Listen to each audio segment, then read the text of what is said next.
একজন ব্যক্তিকে এই হিসেবে কাজের জন্য নিযুক্ত করা হলো যে সে প্রতিদিন কাজের জন্য 60 টাকা হিসেবে মজুরি পাবে, কিন্তু কোনো দিন অনুপস্থিত থাকলে 30 টাকা জরিমানা দিতে হবে। 30 দিনের 1 মাসে সে 1080 টাকা পেলেও সে কতদিন অনুপস্থিত ছিল? তাহলে এখানে আমরা প্রথমে ধরে নিই, মনে করি সে এক্স দিন অনুপস্থিত ছিল।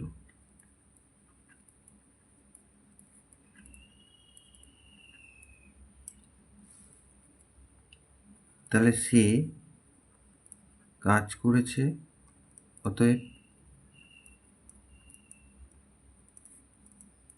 তার মানে 30 থেকে এক্স বাদ এতদিন,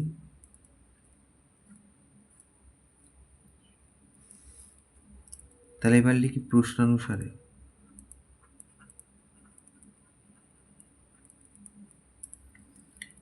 সে কাজ করেছে হচ্ছে এইটা,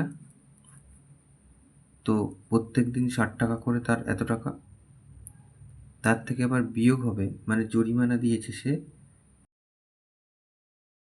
ওই এক্স দিন অনুপস্থিত ছিল তার জন্য 30 টাকা করে তার বাদ যাবে।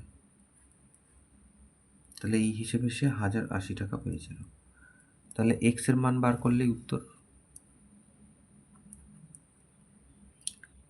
তাহলে 3 6 18, দুটো শূন্য, -60x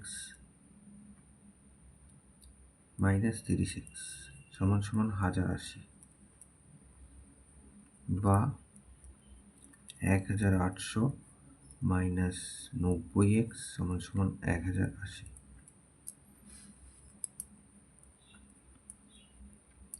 তাহলে 1800 মাইনাস এইটা এদিকে এলো 1080, 90x ওদিকে গেল, বিয়োগ করলে হবে 720 সমান সমান 90x। তাহলে x সমান সমান 720, তাকে 90 দিয়ে ভাগ, 8 নং 72। তার মানে সে 8 দিন অনুপস্থিত ছিল।